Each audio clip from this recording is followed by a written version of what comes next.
آئینی ترمیم کا معاملہ مولانا فضل الرحمان پی ٹی آئی کی ہٹ دھرمی پر نالا۔ پی ٹی آئی قیادت کو مضبوط قوت فیصلے کا مشورہ دے دیا۔ کہا جماعت میں فیصلہ ساز شخصیت کا فقدان ہے۔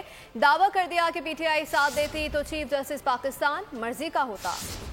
رسی جل گئی بل نہ گیا، پی ٹی آئی کی ہٹ دھرمی سے اتحادی بھی نالا۔ تحریک انصاف کے ساتھ سیاسی پرواز سے قبل مولانا نے شرائط عائد کر دی۔ مولانا کا روابط کے لیے بات چیت جاری رکھنے پر زور۔ پی ٹی آئی کی قیادت سے بے اختیار قوت فیصلہ نہ ہونے کی شکایت۔ ترمیم کے معاملے پر بھی کمیٹی کے بائیکاٹ پر شکوہ کر دیا۔ جے یو آئی کا کہنا تھا کہ آئینی ترمیم سے متنازع ترمیم نکلنے پر بھی پی ٹی آئی نے الگ راستہ کیوں چنا۔ پارٹی کی با اختیار اور فیصلہ ساز شخصیت کا نام بھی مانگ لیا۔ چیف جسٹس کی تقرری کے موقع پر پارلیمانی کمیٹی کے بائیکاٹ اور سولو فلائٹ پر بھی سوالات اٹھا دیے۔ جے یو آئی کے مطابق پارلیمانی کمیٹی کا حصہ بننے کے باوجود جسٹس منصور کو ووٹ نہ دینا حکومت کا ساتھ دینے کے مترادف تھا۔ جے یو آئی نے دعویٰ کرتے ہوئے کہا کہ ساتھ دیا ہوتا تو چیف جسٹس مرضی کا ہوتا۔ گلے شکوے دور کرنے کے لیے دونوں جماعتوں کی جلد ملاقات متوقع۔ اسد قیصر نے جے یو آئی قیادت سے ملاقات کا وقت مانگ لیا۔